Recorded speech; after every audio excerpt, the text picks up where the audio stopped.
ప్రస్తుతం ఏపీ రాజకీయాలను YouTuber Joseph alias ప్రశ్న రావణ్ ఉదంతం కుదిపేస్తోంది. CM Chandrababu Naidu deputy CM Pawan కళ్యాణ్పై అనుచిత వ్యాఖ్యలు చేయడంతో ఈ వివాదం మొదలైంది. ఆయనపై వివిధ పోలీస్ స్టేషన్లలో కేసులు నమోదయ్యాయి. రావణ్ ఉగ్రవాద భావజాలాన్ని వ్యాప్తి చేస్తూ యువతను నక్సలిజం వైపు నడిపేందుకు కుట్ర చేశారనే ఆరోపణలతో పోలీసులు ఆయనపై కఠినమైన ఊపా చట్టం కింద కేసు నమోదు చేశారు. కక్ష సాధింపు చర్యల్లో భాగంగానే రావణ్ అరెస్టులు జరుగుతున్నాయని, భావ ప్రకటన స్వేచ్ఛను అణిచివేస్తున్నారని మరోవైపు వైసీపీ నాయకులు ఆరోపిస్తున్నారు. రాజకీయ కక్షలతో ప్రజాస్వామ్యాన్ని కూటమి ప్రభుత్వం కూని చేస్తుందని అంటున్నారు.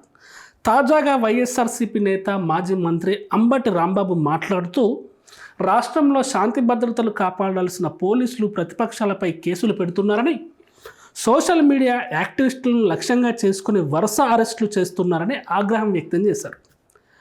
యూట్యూబర్ ప్రశ్న రావణ్, జర్నలిస్ట్ కేవీఆర్ మా పార్టీకి చెందినవారు కాకపోయినా వారిపై నమోదు చేసిన అక్రమ కేసులను వ్యతిరేకిస్తున్నాం. తప్పు చేస్తే కోర్టులో నిరూపించాలి.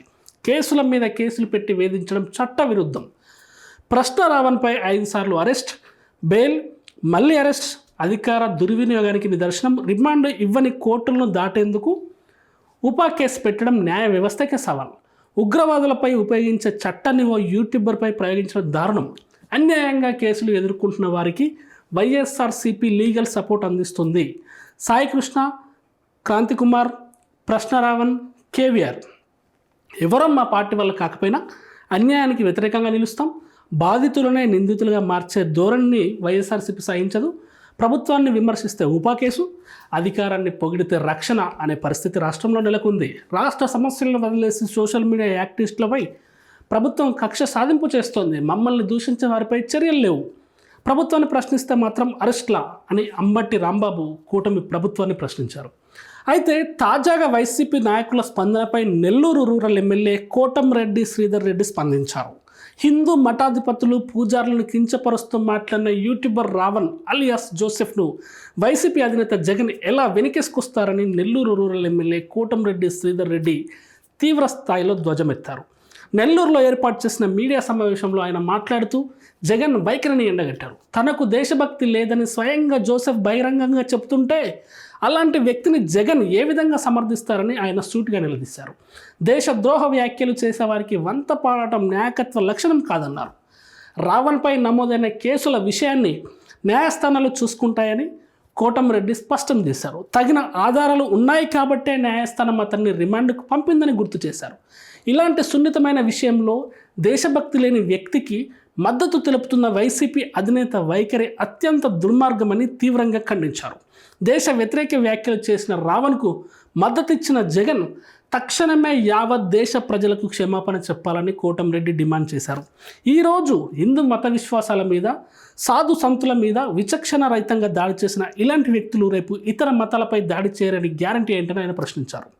సమాజంలో మత సామరస్యాన్ని దెబ్బతీసే వ్యక్తులను రాజకీయ స్వార్థం కోసం ప్రోత్సహించడం మానుకోవాలని హితవు పలికారు.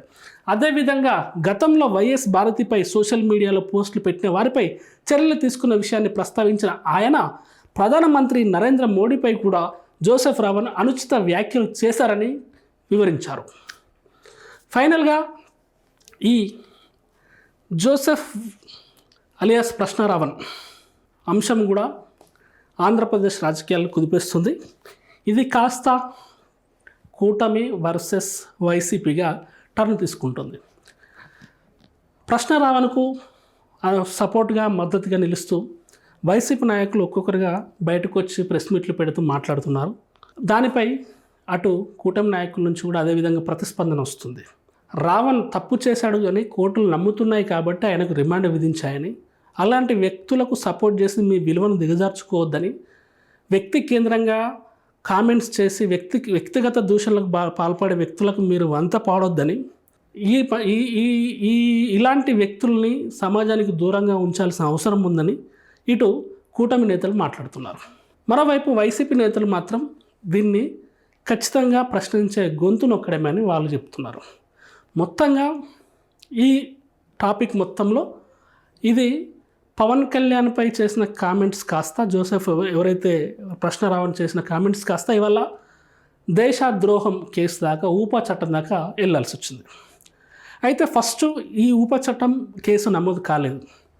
కేవలం పవన్ కళ్యాణ్పై వ్యక్తిగత దూషణలకు పాల్పడ్డాడు, వ్యక్తిగతంగా పవన్ కళ్యాణ్ కావాలని టార్గెట్ చేశాడు, హిందూ మతాన్ని టార్గెట్ చేసి విమర్శించాడు అనే ఒక కారణంతో ఫస్ట్ కేసు నమోదైతే అవన్నీ పిట్టి కేసులుగా భావించినటువంటి న్యాయస్థానాలు ఆయనకు ఇమ్మీడియట్గా బెయిల్ మంజూరు చేయడం జరిగింది.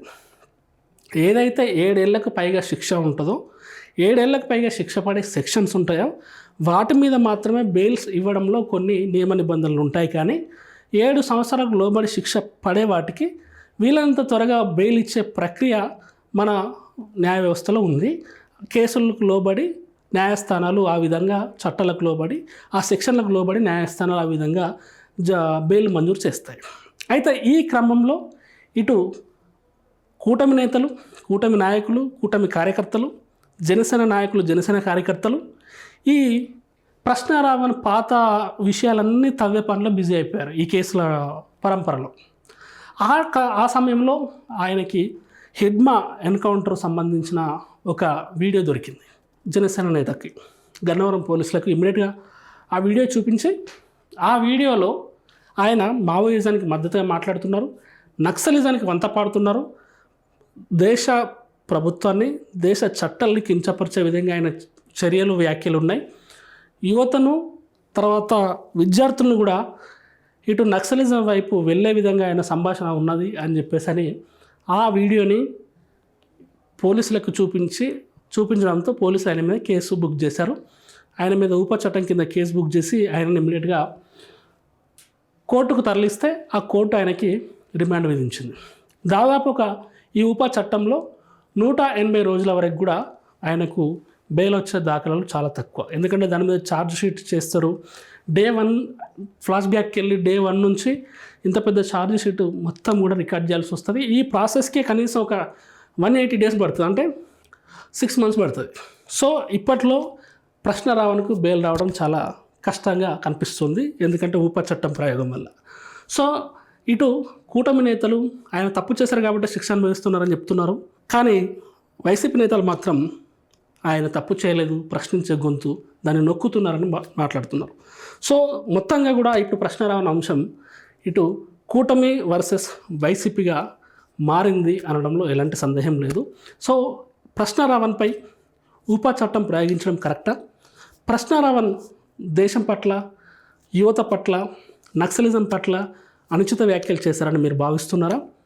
ప్రశ్న రావణ్కి బెయిల్ దొరకాలని మీరు కోరుకుంటున్నారా?